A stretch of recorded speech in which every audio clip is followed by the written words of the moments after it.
Shalom, shalom. Taifa la Mungu, ninawasalimia katika jina la Yesu Kristo, Bwana wetu.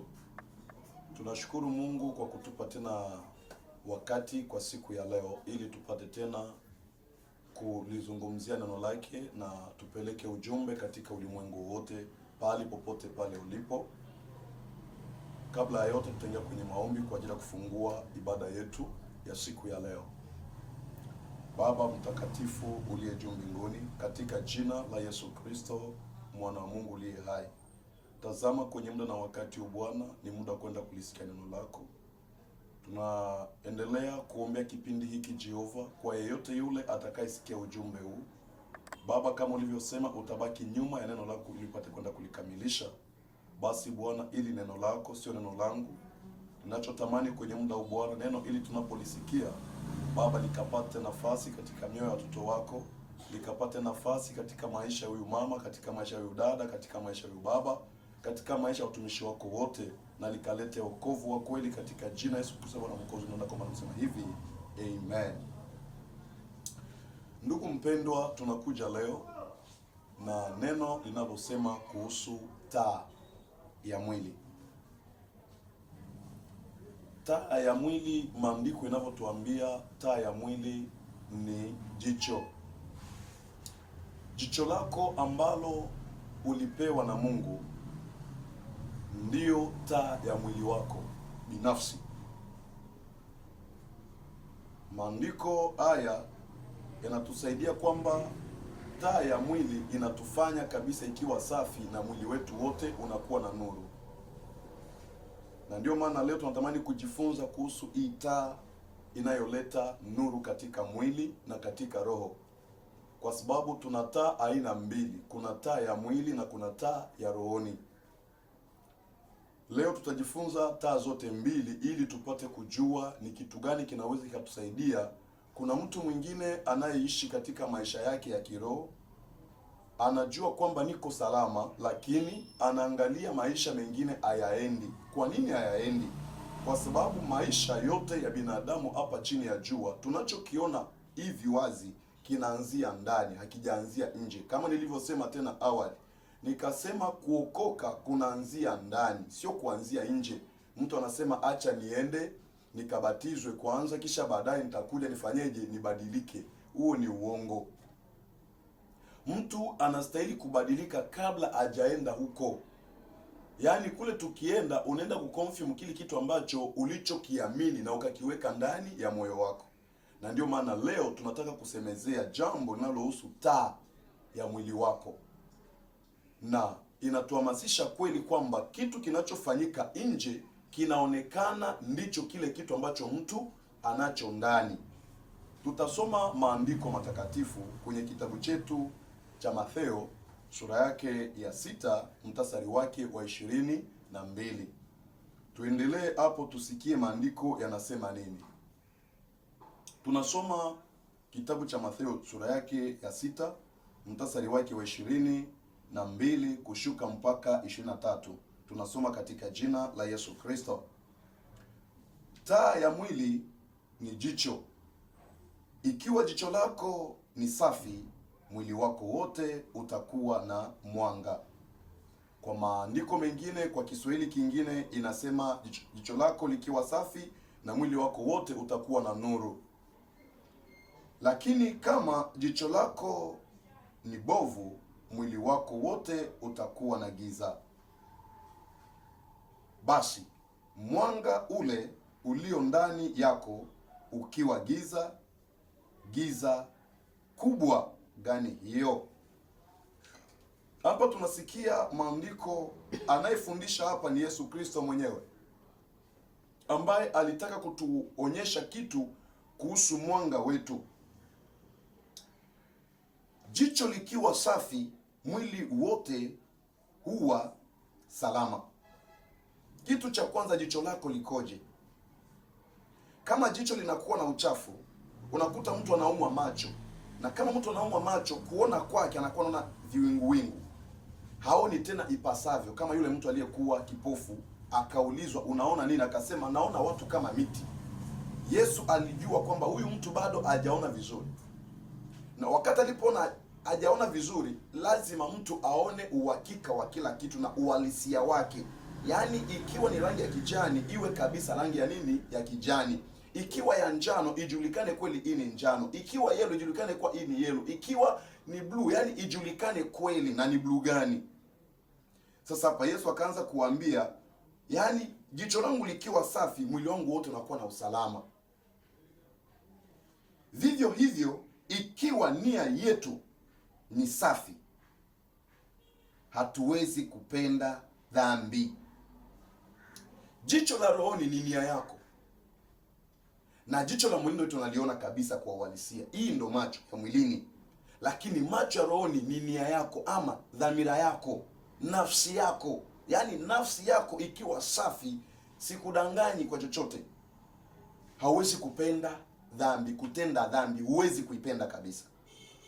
Leo watu wanakuwa wanajiuliza, mbona na mchungaji, mbona na mtumishi, mbona na wewe ameokoka, mbona na wewe tunamjua ni askofu, mbona tunamjua? Sijapiga vita kwa maaskofu, kwa sababu ni vitu ambavyo vinasikika kabisa. Sipigi vita kwa wachungaji, hapana. Ila kama wewe mchungaji kweli unajielewa kwamba nia yangu mimi sio nzuri, amini na kanisa lako litakuwa nzuri. Wewe uliyeokoka unaamini kweli bado nia yako ya ndani haijakuwa safi, sikudanganyi, bado unaendelea kupenda dhambi. Sasa hayo maandiko yanakataza, inatuambia ukweli kwamba, yani kitu cha kwanza, vivyo hivyo ikiwa nia yetu ni safi, hatuwezi kupenda dhambi. Unamkuta mtu ameokoka, lakini baada ya kuokoka, kwa kuwa jicho lake yeye la ndani bado ni chafu, na ndio maana unakuta waumini bado wanajiuliza, huyu ameokoka au bado hajaokoka? Tunasema vizuri, tupo kwenye mwanga usiopingika, na kama tuko kwenye mwanga usiopingika, lazima tukuambie kitu ambacho hakipingiki. Wewe unayekuwa ni Mkristo, wewe unayekuwa hujaokoka, unaanza yani kutokuwa na jicho safi la ndani, linafanya wasioamini washinde kumwamini Kristo. Ndio maana Wakristo wengi tunafeli mahali hapo. Jiulize kwenye utumishi wako, lakini yako ni ipi? Giza ambalo bado linatawala jicho lako ni lipi? Litakusaidia sana na utasaidia wengine, kwa sababu unapojifanya umeokoka, unaweza ukawa mtu ambaye ni mlango wa watu wengine kulingana na nia yako. Wanavyoona matendo yako, wanajua huyu mtu amepokea mwanga wa kweli na umekaa ndani yake. Unakuwa kivutio kwa watu wengine, inawasaidia wengine kuvutiwa na Kristo, kwamba hapana, haya maisha yananipendeza na mimi lazima nimtafute huyu ndugu, nitafute mlango alioingia, ni mlango mzuri kweli, mimi na ushuhudia umenipendeza. Lakini unakuta mtu mwingine ameokoka, amejifanya yeye sasa kuwa kizuio cha watu wengine kushindwa kumwamini Kristo ama kumwelewa Kristo ni nani. Ndugu mpendwa, bora usingeokoka, ili wale ambao bado hawajaokoka wajue kwamba huyu mtu hajaokoka na matendo yake ndo haya. Kwa nini unampenda Kristo kisha tena wewe yule yule unapenda tena kutenda dhambi? Sio vizuri.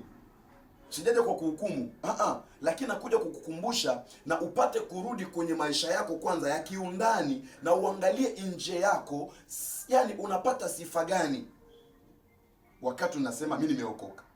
Wakati unasema nimeokoka, watu wengine wanajua sasa hapa tunapata sehemu ya kimbilio. Tunapata mahali ambapo tukiwa na shida tutakimbilia hapa. Lakini unamkuta kuna watu wengine hata makanisani, unakuta mtu anaomba kwenye kanisa lile, lakini maneno yake ya ndani anashindwa kumwambia mchungaji wake, kwa sababu anajua mchungaji wangu jicho lake la ndani sio safi. Nikienda na shida ya nyumba yangu, inakuwa kama nafungua mlango wa kupata injili kwa mchungaji ili apate kutangazia watu wengine. Hiyo inahamasisha moja kwa moja ndani yako mchungaji, bado taa ya ndani haijapokea mwanga wa kweli. Yaani ukipokea mwanga wa kweli, kanisa lako litakuwa na salama, litakuwa na afya.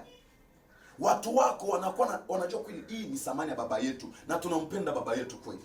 Yaani nikienda kwa baba, kwa kuwa yeye ana jicho lililo safi, ataniambia mwanangu, jicho lako sio safi, bora ufanye 1, 2, 3 ili maisha yako yapate mwanga wa kweli.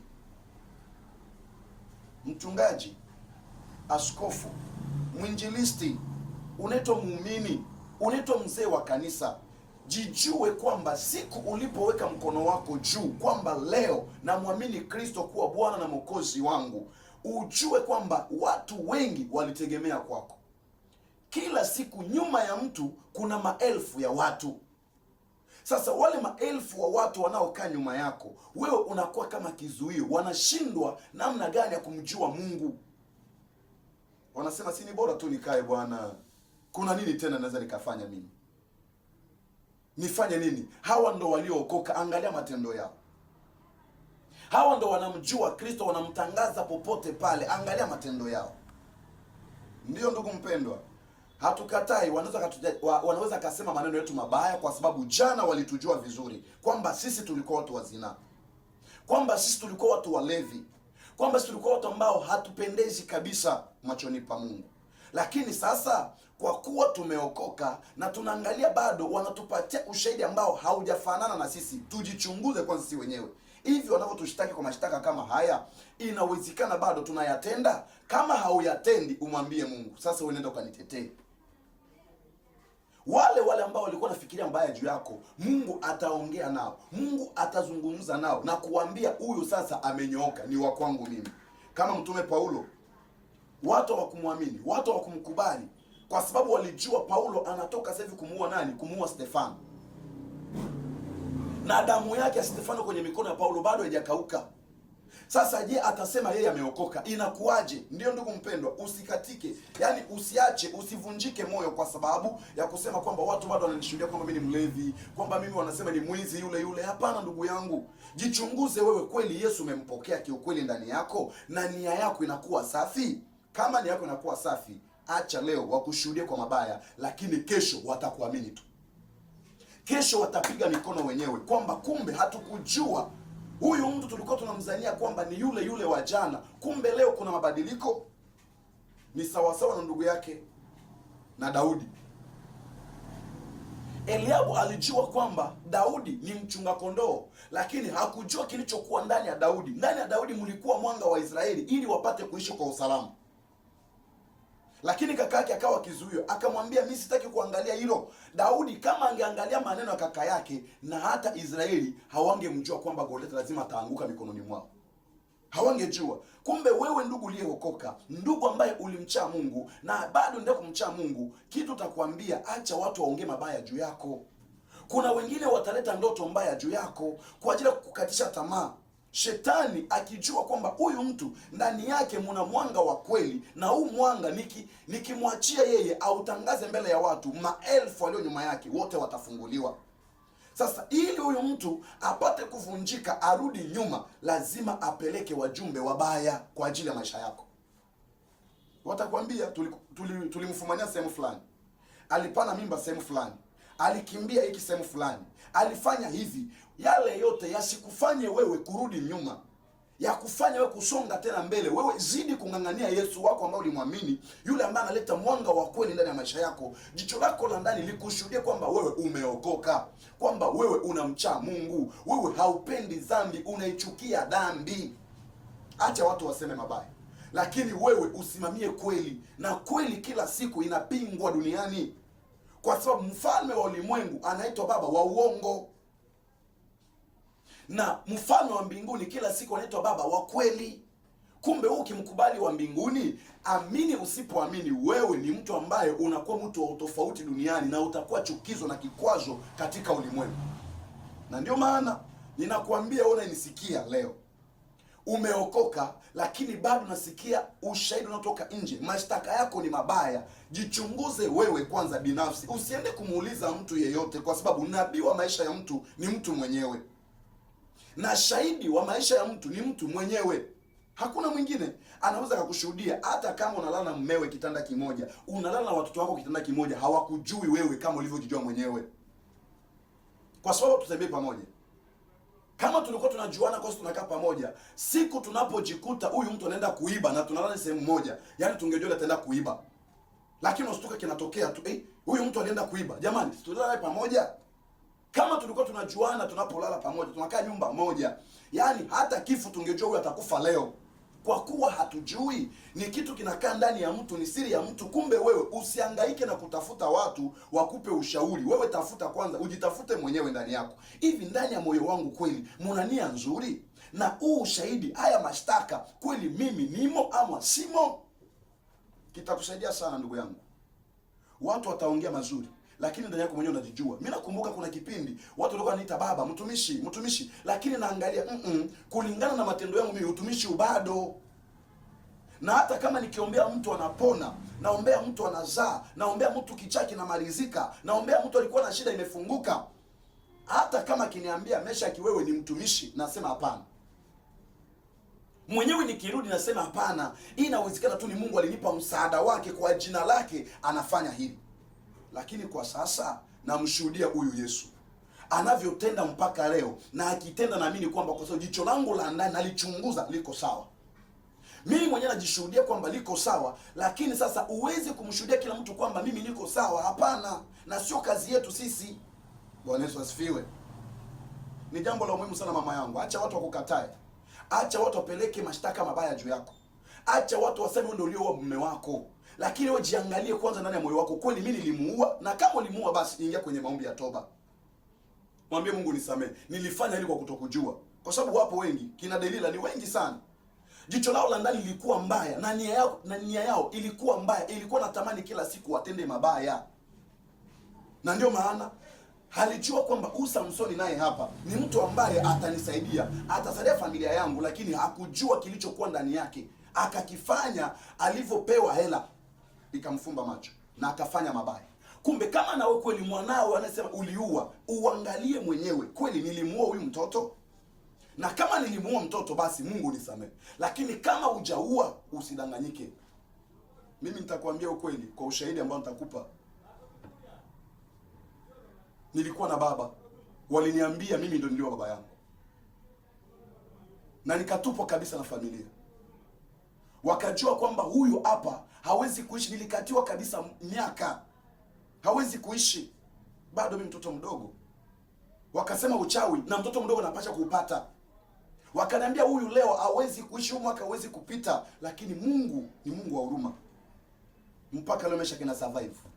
Na kama na survive sio kwamba ni mimi nina nguvu, hapana, kwa sababu naangalia jicho langu la ndani, kile walichonishtaki sicho na sipo.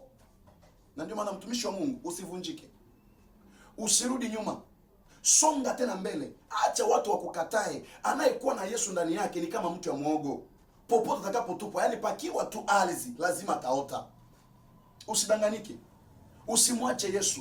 Wala usirudi nyuma. Amini, bora watu wote ulimwenguni wakukatae, lakini mbingu ikubali. Mbingu ikikubali wewe, maisha yako yatakuwa ni maisha ya utofauti kabisa. Cha lazima sana, chunguza jicho lako la ndani. Nia yako ikoje? Anasema nini hivi? Hivi, anayependa mali ya mbinguni kuliko mali ya dunia ana jicho safi na kwenda katika mwanga. Penda mali ya mbinguni. Wewe ni nani ili usikataliwe leo? Wewe ni nani usipewe mashtaka mabaya? Wewe ni nani usichafuliwe? Wewe ni nani usivuliwe? Wewe ni nani ujikute kabisa kila mtu akuheshimu? Yesu mwenyewe uliyemwamini alisema vizuri, mtapigwa vita sana hapa duniani na mtakataliwa. Kubali kukataliwa na binadamu, usikubali kukataliwa na Mungu. Kubali kulala njaa kwa ajili ya Yesu Kristo. Hiyo yani kukubali kulala njaa, nisiende nikaibe kwa ajili ya Kristo. Yani unapenda mali ya mbinguni. Moja kwa moja unapenda mali ya mbinguni. Yani unapambania, unagombania haki yako.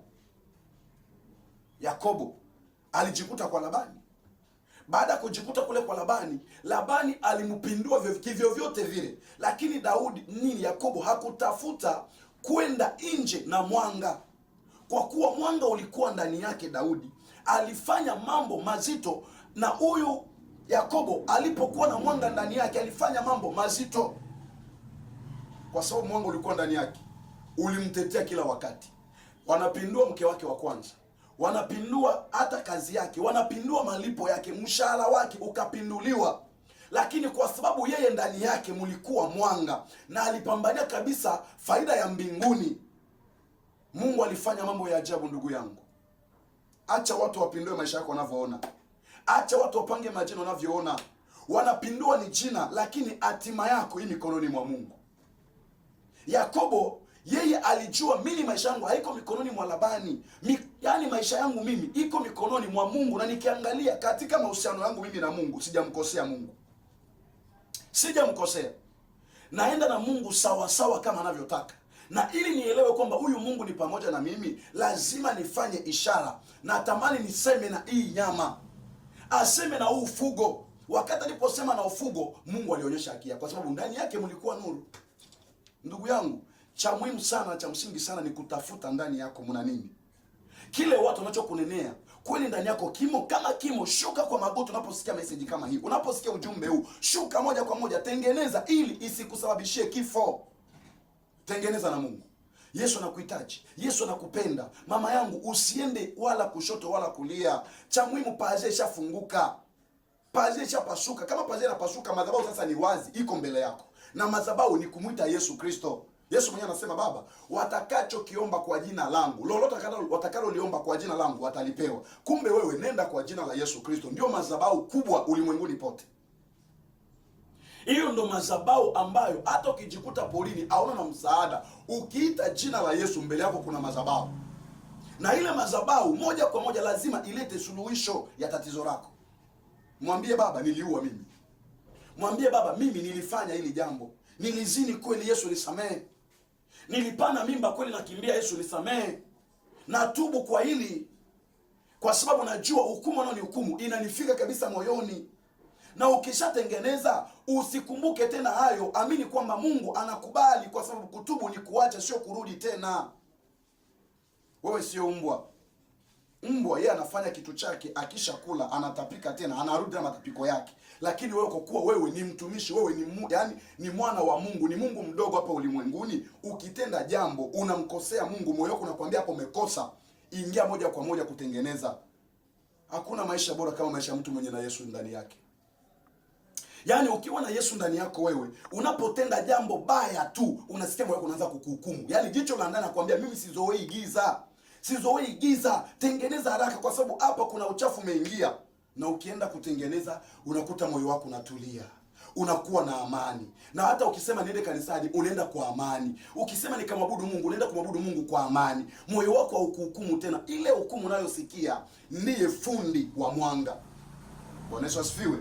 Kwa sababu kuna mtu anasikia, jamani, mimi nikitenda tu jambo baya ama nikimwanzia mtu mambo mabaya, unasikia moyo wangu unaanza kunihukumu, nakosa amani. Lazima kwanza nitengeneze. Yaani wewe una jicho la ndani, halitakiwi lichafuke.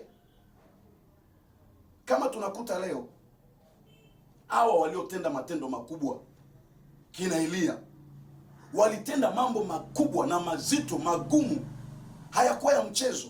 Ni kwa sababu jicho lao la ndani lilikuwa safi. Walipenda mali ya mbinguni ili watembee katika mwanga.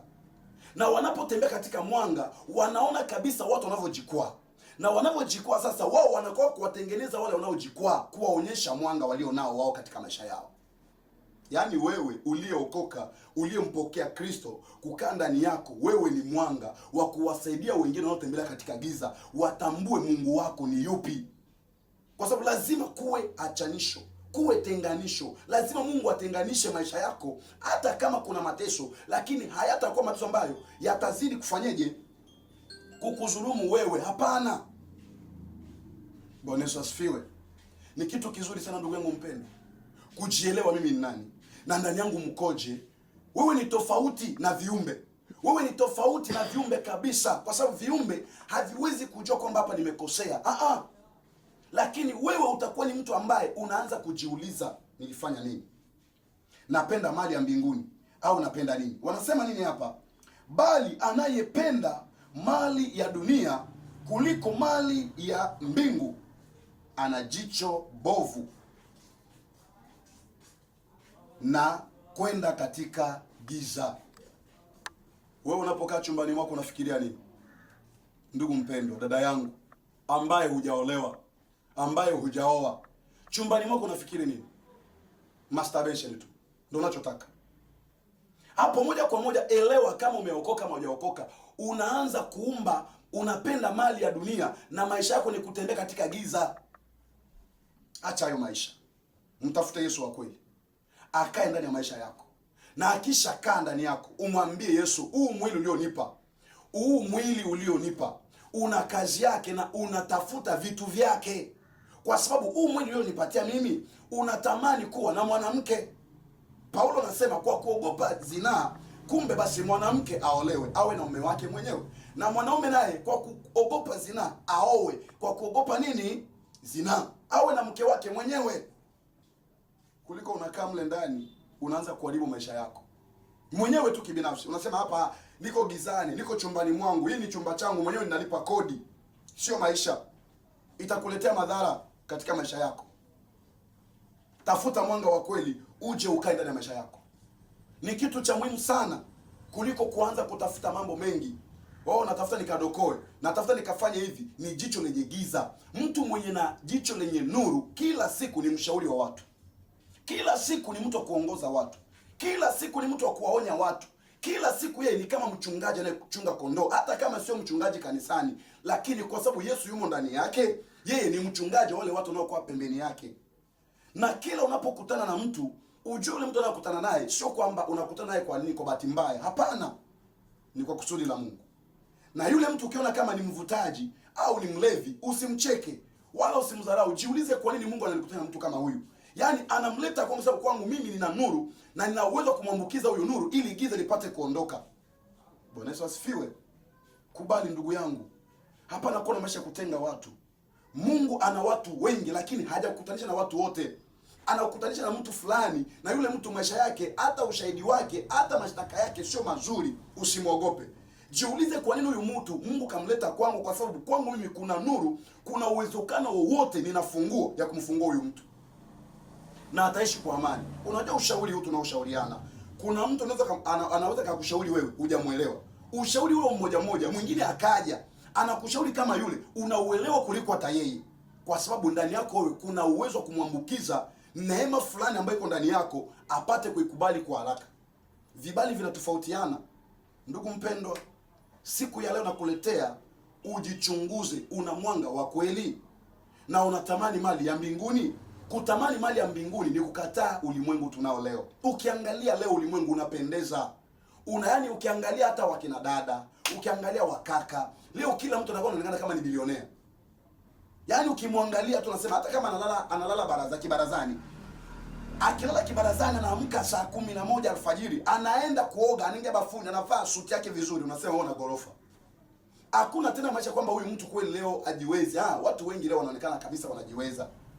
Sasa hayo yasikupoteze mbele ya Mungu, yasikuondoe katika mapenzi ya Mungu. Umuombe Mungu wa kweli na usiparamie kila kitu, utahangaika na utajutia maisha yako. Hii nakuambia leo, yaani maandiko nasema wazi kwamba ikiwa nia yetu ni safi, hatuwezi kupenda dhambi. Yaani nia yako ikiwa safi, naamini leo utachukia dhambi.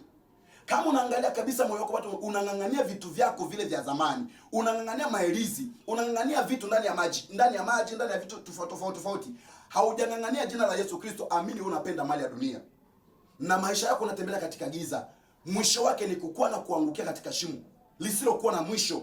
Kumbe usidumbukie huko, rudi kwanza tena. Angalia nafsi yako ikoje mbele za Bwana. Kwa sababu ni nafsi ndiyo taa ya mtu. Ile nafsi ndio ambayo kinachotafutiwa ni nafsi hiyo. Mtu akitekwa hawawezi kumteka kwenye mwili huu kawaida. Wanaoteka kwenye mwili huu kawaida ni mapolisi wetu. Ukiiba wanakuja na kufunga kabisa, kwa sababu si uliiba. Na uliiba kiwazi, tunaona kabisa. Hapo sasa serikali afanye inakufunga sasa mikono. Lakini kama haujaiba, unafanya vitu kiundani, hapo sasa unapigana serikali ya mbinguni. Bwana Yesu asifiwe. Ni kitu cha muhimu sana mtu kujielewa. Ni kitu sana mtu kujitafuta, kujitafakari mwenyewe. Yaani kama mchawi anatafuta kukukaba wewe, hawezi kuja kukaba kama tunavyoona polisi wetu wanakuja kukaba kwa mkono. Wao wanaingia kindani, wanapeleka giza. Na wanapeleka hiyo giza, sasa wanaanza kupotosha njia zako. Unatafuta upate bilioni, unapata 100,000. Ulikuwa na laki nyumbani, unakuja kukuta sasa laki haipo tena. Utajiuliza ile inatokaje? Kwa sababu wanakuja kuchukua ile hela ambayo unajikuta wewe ulikuwa unaweka sasa ndani ya roho, ulimwengu wa roho, wanakuja wanachukua. Ni kwa nini wanakuja kuchukua? Sababu ndani yako mna giza. Lakini ukiwa na nuru, ninakwambia ukweli, maisha yako na nyumba yako itakuwa ni nyumba yenye usalama, ni nyumba yenye amani. Kumbe tupende haki ya mbinguni kuliko kupenda haki ya ulimwengu. Anayependa haki ya ulimwengu, maisha yake ni ya kupotea. Lakini anayependa maisha ya mbinguni, anapenda maisha yenye usalama. Kumbe usalama wa kweli haupo duniani. Usalama wa kweli uko mbinguni.